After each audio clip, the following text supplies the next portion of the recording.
Hey, it's Kat and I'm back because what once was will be again. I do not have my thinking hat on. I do have my glasses. And we are going to talk a little bit more about names in A Song of Ice and Fire and what they mean, because they actually mean something important. So in the last series, I talked about Targaryen, and Aegon Targaryen. His name actually means from the goat herders. He came to be the shield of his people.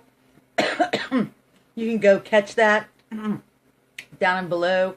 And that led us into some more discussion about the idea of Aryans, the noble people who are Indo-Iranians, and where they came from and how that tracks with what we know about the Valyrians.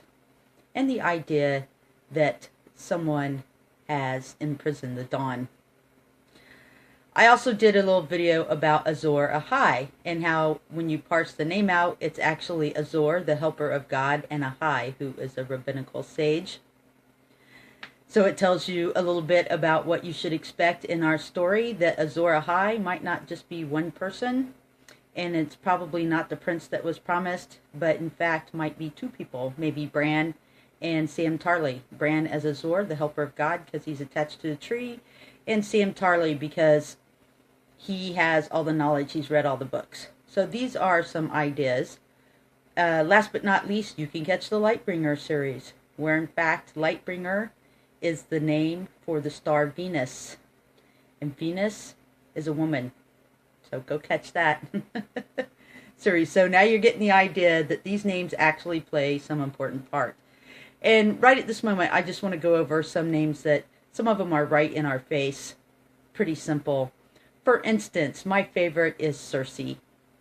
So Cersei in Greek mythology was the daughter of the sun, and/or Zeus, and Gaia, Mother Earth. And she lived on an island, and she was considered a witch. And she lived in this palace that she had used her enchantments on, and she was surrounded by tame lions and wolves. And any man who landed on her island, she would invite for drink and food, and in this would be potion, which turned them all into swine, which is pretty much what happens to any man who comes into our Cersei's circle of influence. They all turn into swine. In the Odyssean legends, Odysseus lands on the island, sends his men to look for food, and they don't come back, because of course Cersei has turned them into swine. He goes to look for them, but he's intercepted by Hermes, the messenger god, that says, hey, before you go there, you might want to do two things. One, take this holy root. It will make you immune to her potions. And two, if you sleep with her, she will take your manhood, which is pretty much what Cersei also does to any man who comes into her circle. And in the Odyssean legends, Odysseus does take this magic root, and it does make him immune to her potions, and then he sleeps with her, but not before he makes her swear to all the gods that she will not take his manhood. So he ends up, in some legends, fathering 3 children with her. Very much like Jaime Lannister. And then he leaves her, and one of his children later kills him. I don't know if we're seeing that here, but... So there's Cersei. She was actually a real mythological character. And then one of the other ones that was a little side note was Lyssa, or Lyssa, from the Vale. So Lyssa Arryn. And she looked a little crazy, or she acted a little crazy, right? And actually, in mythology, Lyssa, and her name was spelled just like that, Lyssa, was in fact the demigoddess of insanity. So there's a couple other obvious ones. I did Brienne Tarth, who is the messenger. You can go check that one out. Saint Jorah the Dragon Slayer, that's his destiny as saint, that was Saint George. So there's plenty of little mixes here and there, historical figures. But one of the other ones, speaking of parsing out things like Targaryen, the name Targaryen, and sorting out what it actually means and what it's telling you about the characters, there is also Baratheons. So the Baratheons, if you don't know, were the bastard children of a Targaryen. Oryx Baratheon, the founder, was Aegon the Conqueror's half-brother. So looking at his name, I thought it was super interesting and that it deserved to be parsed out as well, because the last part of the name, Theon, actually means with God or from God. So naturally, looking up the term Bara, B-A-R-A, actually did come up with a word or a phrase. And Bara is actually a Hebrew phrase that means created or shaped from or of heaven and earth. And it says in the instructions for the Hebrew name that it must always be coupled with the phrase with God, i.e. Theon. So Baratheon were, were in fact created with God.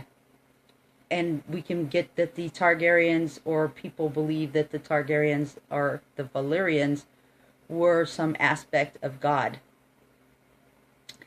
And even the founder's name, Oryx, should be interesting because it has at its base ore, which is gold, but it also is very reflective of the word oryx. So an oryx is a very large antelope that's found largely in Africa and Arabia, and it takes its name from the Greek root word of arutu, which means to dig, which is the same root for ore or gold.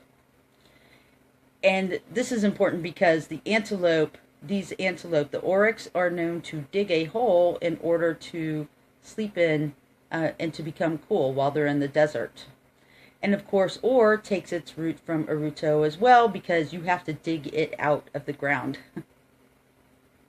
So this is where you get Oryx Baratheon, the gold that was dug out.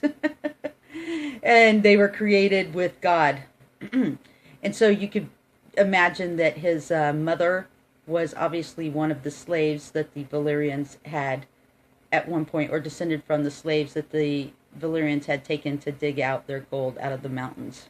And this relationship to the oryx, or an antelope, or a deer from Africa or Arabia, would explain why, in fact, they took a stag as their sigil.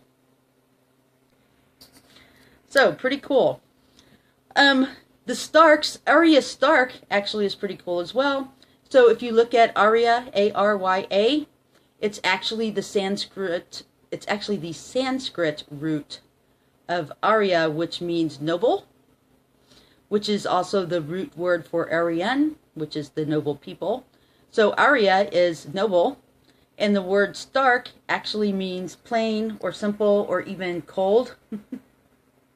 And you get that totally about the Starks. So Mr. Martin has clearly used names and or his naming conventions to actually imply something about the characters or things that go on in their storylines. So thank you very much. Hit the like button and tell me what you think, because next we're going to talk about Rhaegar, Rhaenyra, Rhaella, and all the Rhaes in the Targaryen line.